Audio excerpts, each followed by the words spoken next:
كما باركت على إبراهيم وعلى آل إبراهيم إنك حميد مجيد. أعوذ بالله السميع العليم من الشيطان الرجيم. بسم الله الرحمن الرحيم. وقالت اليهود عزير ابن الله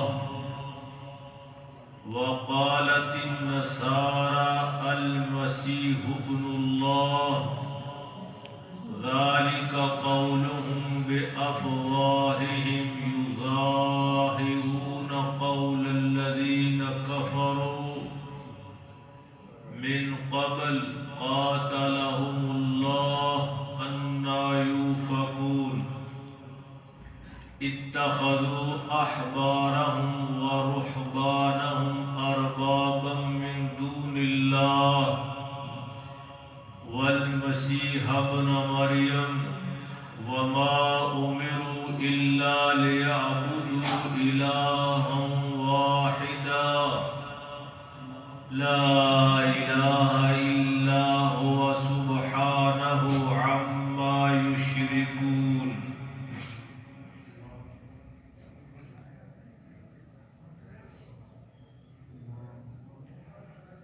نبی اکرم جناب محمد مصطفیٰ صلی اللہ علیہ وسلم صلی اللہ تعالی علیہ وسلم کے صحابہ کرام نے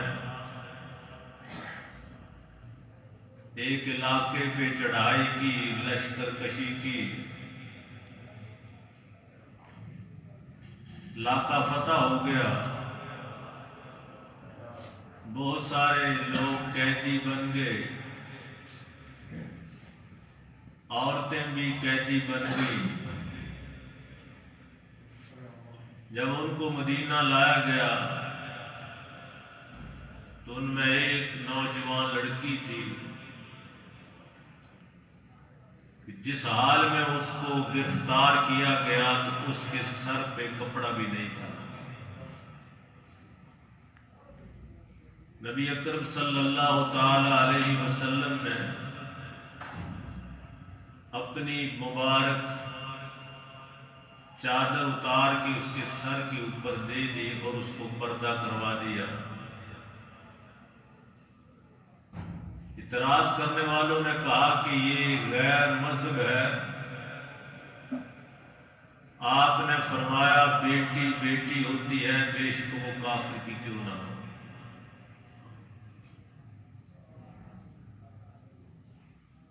نبی صلی اللہ علیہ وسلم نے بعد میں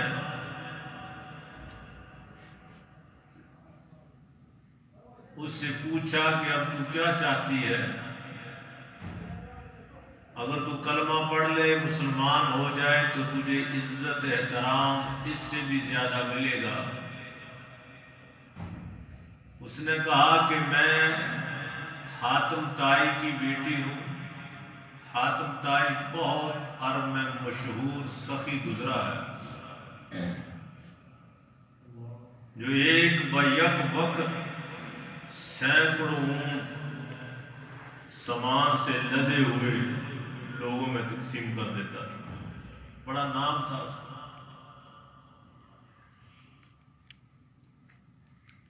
نبی صلی اللہ علیہ وسلم نے پوچھا کہ کیا چاہتی ہے؟ اس نے کہا کہ آقا میں حاتم طائی کی بیٹی ہوں، اگر آپ مہربانی فرمائیں تو مجھے میرے بھائی کے پاس واپس کر دیں، میرا باپ تو فوت ہو گیا. نبی اکرم صلی اللہ تعالی علیہ وسلم نے صحابہ کرام کا ایک دستہ تیار کیا اور اس کو باعزت طریقے سے کہا کہ اس کے بھائی کے پاس اس کو چھوڑ آئے. اتنا رحمت للعالمین رحیم پیغمبر، اتنا رحم کرنے والا کوئی نہیں ہو سکتا. واقعہ بہت لمبا ہے. جب صحابہ کرام اس کو لے کے اس کے بھائی کے پاس پہنچے وہ دور سے بھاگتا ہوا آیا اور اپنی بہن کو پکڑ کے الگ کر کے کہا کہ صرف مجھے اتنا بتا دو، اتنے دن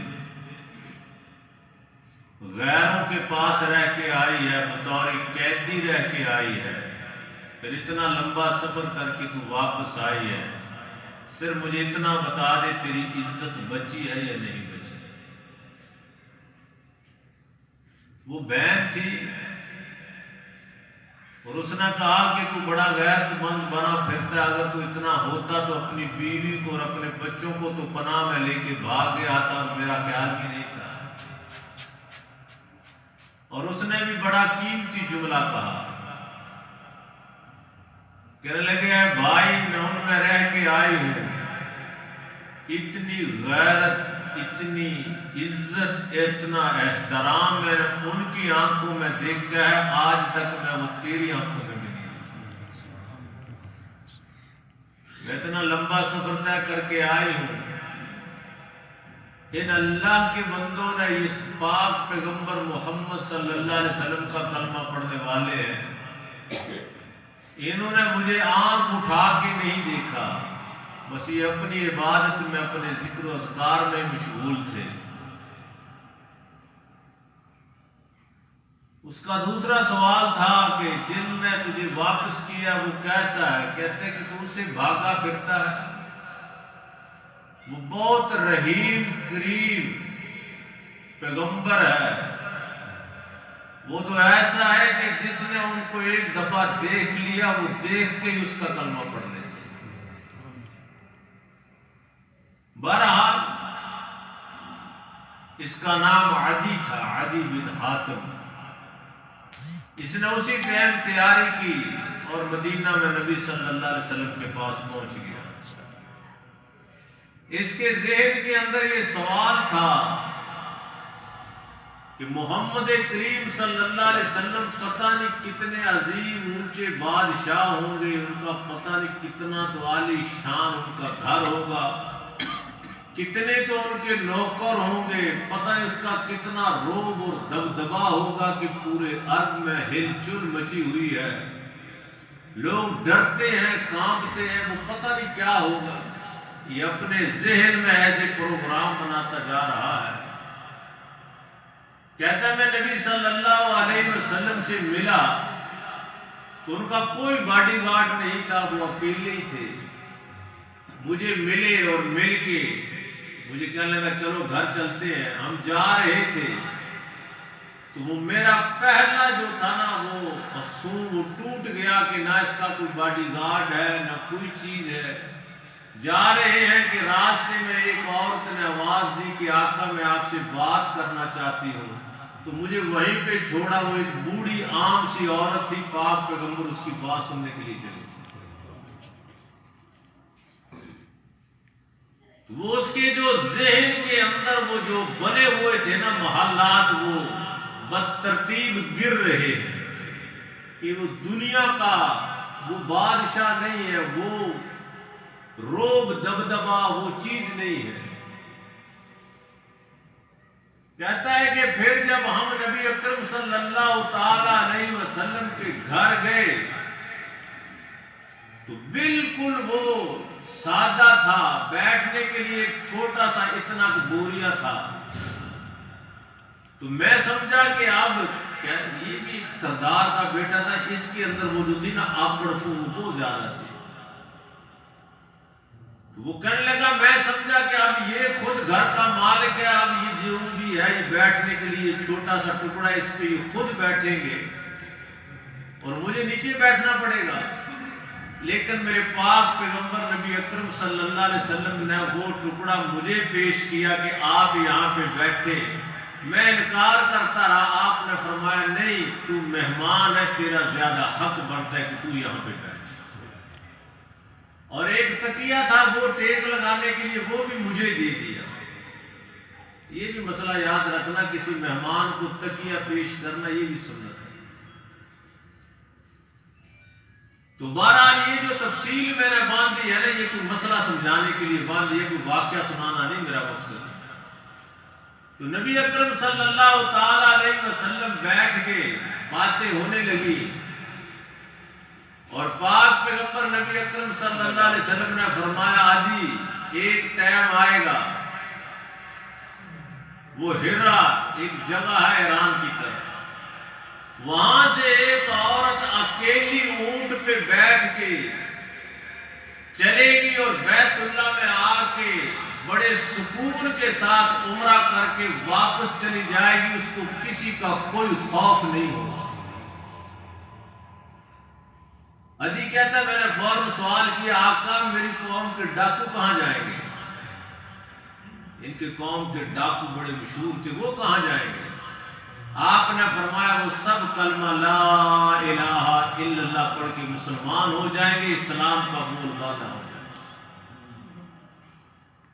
باتیں ہوتی رہی، نبی اکرم صلی اللہ تعالی علیہ وسلم نے ان کے سامنے قرآن پڑھا، یہ جو میں نے ابھی آیتیں پڑھی ہیں کہ یہودیوں نے کہا عزیر اللہ کا بیٹا ہے، عیسائیوں نے کہا کہ عیسیٰ اللہ کا بیٹا ہے، یہ ان کے منہ کی باتیں ہیں اور کفر کی باتیں ہیں، اللہ ان کو برباد کرے۔ پھر نبی صلی اللہ علیہ وسلم نے یہ آیت پڑھی اس کے آگے اتخذوا احبارهم ورهبانهم اربابا من دون اللہ، کہ یہودیوں اور عیسائیوں نے اپنے علماء اور اپنے درویشوں کو اللہ کے مقابلے میں رب بنا لیا۔ جب یہاں کے بعد پہنچی نا تو علی بول کھڑا ہوا، کہنے لگے آقا یہ آپ کا قرآن ہے؟ ہاں قرآن ہے، اللہ نے نازل کیا ہے، اللہ نے نازل کیا ہے۔ تو اس میں کہا جا رہا ہے قرآن میں کہ یہودیوں اور عیسائیوں نے اپنے علماء اپنے مولویوں کو رب بنا لیا۔ آقا ہم نے تو نہیں اپنے علماء کو رب بنایا،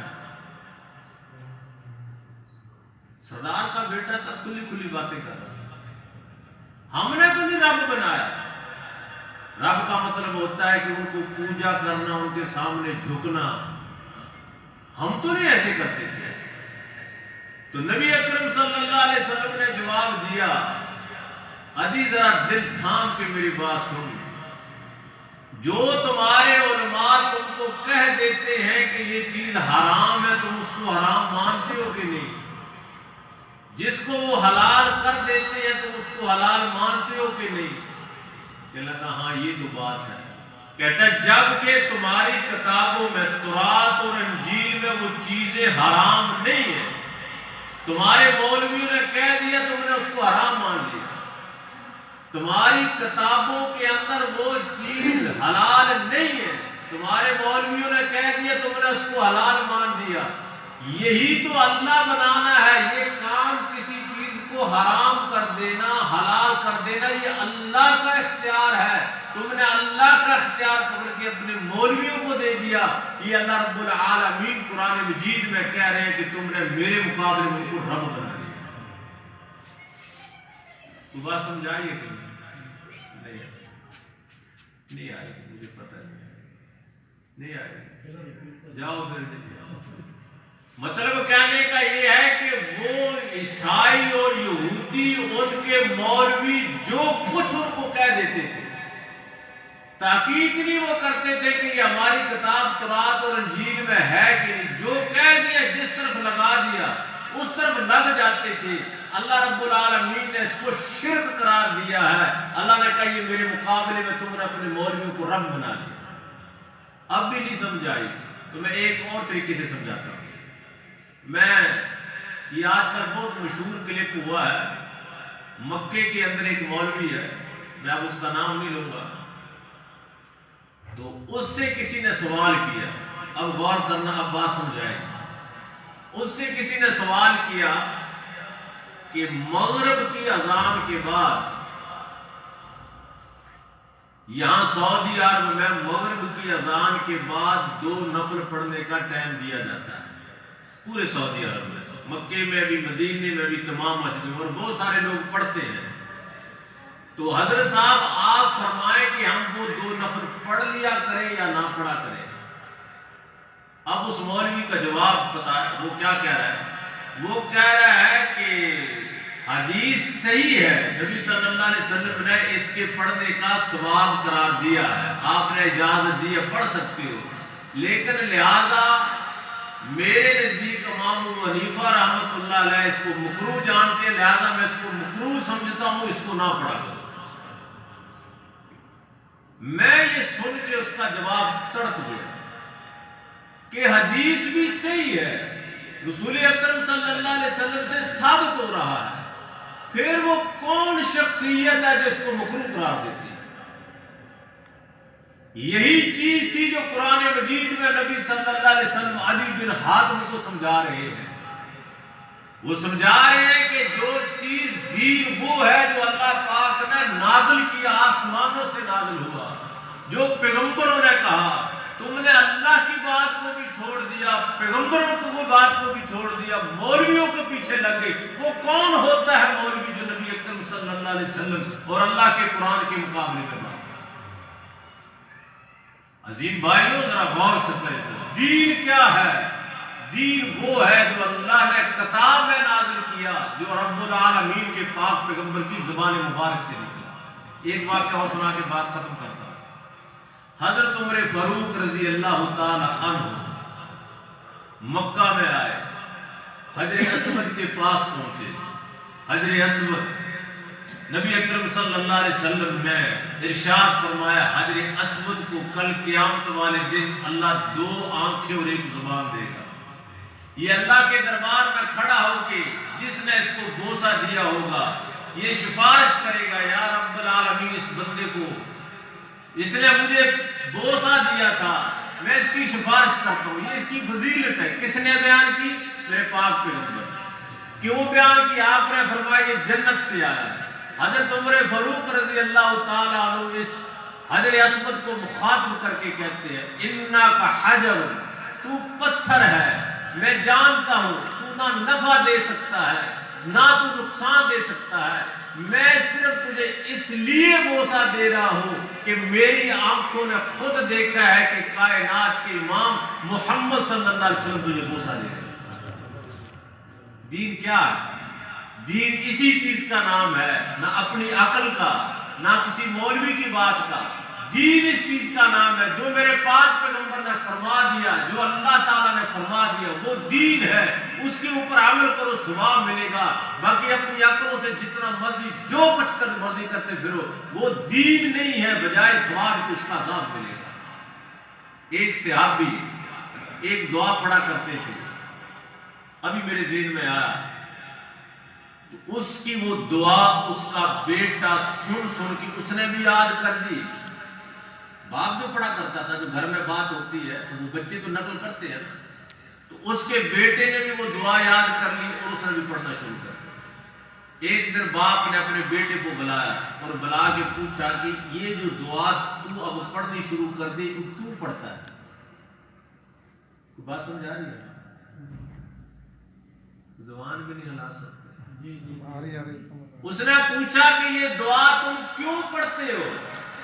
اب بیٹے نے وہی جواب دیا، کہنے لگا ابا جی آپ پڑھتے ہیں، میں نے آپ سے سن سن کے یاد کر لی، میں بھی پڑھتا ہوں۔ وہ غضبناک ہو گیا، غصے میں آ گیا، کہنے لگا مجھے یہی ڈر تھا، مجھے یہی خطرہ تھا کہ تو نے یہ جواب دینا ہے۔ بیٹا ہکا پکا رہ گیا، کہنے لگا ابو آپ روزانہ پڑھتے تھے، میں نے بھی یاد کر کے میں نے بھی یاد کر لی، میں سے بھی پڑھنا شروع کر دیا۔ اس نے کہا نہیں، تو مجھ سے پوچھتا، تیرا حق بنتا تھا، تو یہ دعا کیوں پڑھتے ہو؟ اب میں تجھے بتاتا ہوں، یہ دعا میں نے پاک پیغمبر نبی اکرم صلی اللہ علیہ وسلم سے سنی ہے۔ اب تو یہ پڑھتا ہے تو اس لیے پڑھ اور یہ نیت کر، یہ لوگوں کو بتا کہ میرے باپ نے آقا سے سنی تھی اور نبی صلی اللہ علیہ وسلم سے زبان سے نکلی ہوئی چیز دین ہوتی ہے، میں اس لیے پڑھتا ہوں کہ اس کو میرے پاک پیغمبر پڑھاتا ہے۔ اس لیے اپنے بچوں کی تربیت کرتے ہوئے ابھی سے ان کو یہ تربیت کرے، دسترخوان پہ بیٹھے ان کو کہو کہ بیٹا بسم اللہ پڑھ کے کھاؤ، پھر ان کے دماغ میں یہ بات بٹھا دو، بیٹھ جائے۔